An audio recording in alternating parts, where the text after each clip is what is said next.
Here's why I gave birth to Ariana 4 months early and why she had disabilities. So around 16 weeks pregnant, we had a baby moon set to Hawaii. And I'm only mentioning this part of the story because it may have played a part of why I gave birth so early. So we're going to Hawaii and we had a cruise to all the islands. We get on our flight to Allegiant, get up in the air, we're about halfway to Honolulu, and we had to turn all the way back around and go back to Las Vegas. Because of this delay, we missed our first leg of the cruise. That caused me so much stress, and I really wish it didn't. The swelling in my low legs really seemed to start while we were in Hawaii. We were on the flight a long time, so I attribute it to that, but it didn't go down week 17, 18, 19, or 20. So come my anatomy scan, everything was perfect. Ariana looked great. In fact, if I gave birth full term, Ariana would have been a perfectly typical child with no disability or abnormalities. I went to see the nurse practitioner and I told her that I was still having the swelling, but now it's increasing. It's going to my thighs. I can't wear pants. My belly's not very big, but my thighs are getting big. Also, it's going into my hands. I can't even open my hands all the way in the morning. The swelling is moving to my hands in the middle of the night due to gravity. My mom was in an appointment with me and she's like, I had preeclampsia. I wonder if Lauren's getting preeclampsia as well. And the nurse practitioner just brushed it off. So the nurse practitioner was blowing me off from the possible preeclampsia. Come week 21, 24, the swelling is still getting worse. I'm trying to swim every day. I'm putting my legs on ice buckets. I'm using compression stockings at work. I have wrist guards for my hands at night. I'm literally doing everything I can to diminish the swelling. I was 25 plus 5. Every Sunday at the 5th day of that week, I would take a belly picture to see how Ariana was growing. That Sunday, I was too tired to get out of bed. I didn't feel good. 25 plus 6, I get up to go to work. I'm so tired, my face is swollen, I'm taking pictures of my face and I'm just like, something isn't right. I went to my employer and I was like, something's going on. Promise me you'll keep me on the health insurance in case something goes wrong. He's like, you're just pregnant, but sure, I promise you I'll keep you on the health insurance. Come 2 o'clock at work that day, I'm having contractions. I didn't know they were contractions, but they were. I was having back labor. I was in extreme amount of pain and it was getting worse and worse and worse. But I just thought, Braxton Hicks, it's too early. Can't be premature labor. I get home, my husband's like, well, what do you want to do? Should we go to the ER? I'm like, no, maybe I'm just hungry. Can you make me some food? So I ate a big bowl of pasta. A few minutes later, I felt a gush and I'll write it out because I don't want to get kicked off.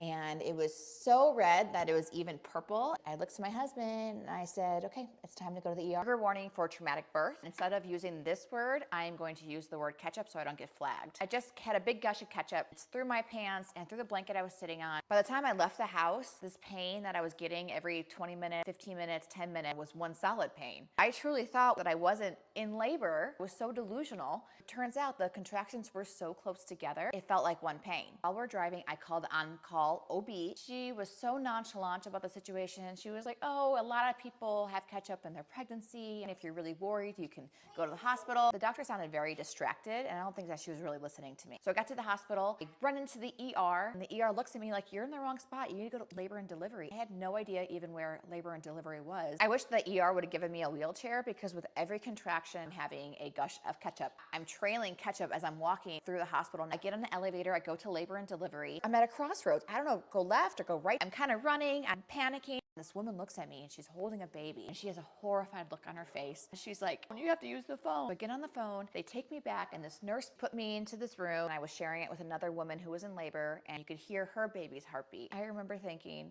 her baby has a heartbeat and mine doesn't. And they put the fetal Doppler on and she still had a heartbeat. When the nurse hooked up the blood pressure cuff, my blood pressure was over 200, over 100. So many other complications you can have. Like I could have had a seizure and died. I could have bled out and died. And they're still doing all these tests and my OB walks in the room. He gets on the ultrasound machine, looks at my belly and he sees 3 large masses. He wasn't sure what they were, so he grabbed some other doctors to come look at it. Nobody knew what they were, but turns out there are large ketchup clots in my uterus. Okay, we have a plan. We're gonna try terbutaline first to see if we could stop these contractions. And that failed. My contractions were still getting closer and closer together. We tried magnesium sulfate bolus. So he gave me that. He said it was going to be neuroprotective for the baby, prevent intraventricular hemorrhage. IVH can occur in premature babies because their blood vessels are so fragile in the brain. The larger the brain bleed, the more likely they are to have cerebral palsy. So he gave me that MAG bolus. It failed. He gave me another MAG bolus. It failed. He gave me a shot of steroids, which I think it was betamethasone to increase the strength of her lungs. The MAG bolus made you feel just horrible. It was like you were melting to the table. And during this time, he was trying to contact high risk to come in to evaluate me, to deliver me. And high risk refused to come in to see me. They kept monitoring me on their screen at home. However, my doctor kept calling them and saying, you need to come see her in person. I was holding my legs together this whole time because I knew that if I opened my legs, then a bunch of ketchup would come out. And finally, high risk came in, and this is now around 2 in the morning. My parents are already flying out from Chicago to Las Vegas because they didn't know what was going to happen to me or to the baby. High risk comes in, and she's like, let's see what's going on, opens up my legs, and there was so much pressure of the ketchup that it looked like a pint of ketchup being thrown in her face. And she was like, okay, it's time to go. As we're rolling back, my OB told me that, Lauren, I'm gonna try to do everything I can to save your baby, but it's about 50-50.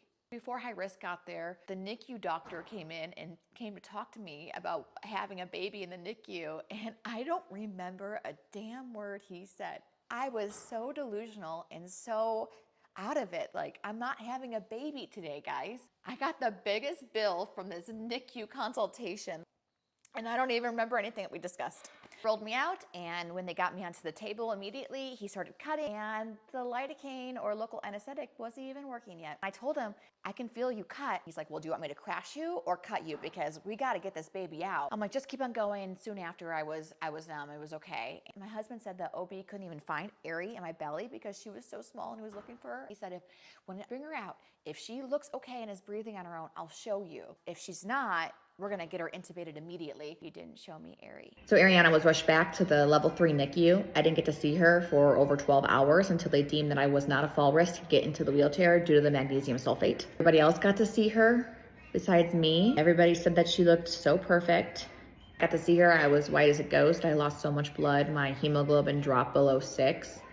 I was hallucinating. I couldn't see straight. Her NICU stay was just so long and turbulent. After Ariana got taken to the NICU, and before I got rolled back to my room, my doctor spent, I don't know, an hour stitching me up. And my husband thought that I died in that time because it took so long, but he didn't staple my C-section, he stitched it. And I thought that was a really kind gesture. And I just remember my body feeling so much better after she was born. My body was rejecting the baby, and when she came out, my body instantly felt better. Brought the pump in to me. I ended up breastfeeding Ariana for 2.5 years. I pumped for over 100 days in the NICU alone. And trying to pump at home with no baby is just so incredibly traumatic. Whole thing was traumatic. I didn't get to hold Ariana for 12 days. She came out weighing 1 pound, 14 ounces. I remember I could barely keep my eyes open when they let me go see her. I was so fatigued. I do have a story about how she was named Ariana, so I'll have to get into that. And the fact that she came in so traumatically, I wish her ending would have been more peaceful. So yeah, that's how Ariana was born. Emergency C-section due to a placental abruption from atypical preeclampsia because protein was never found in my urine.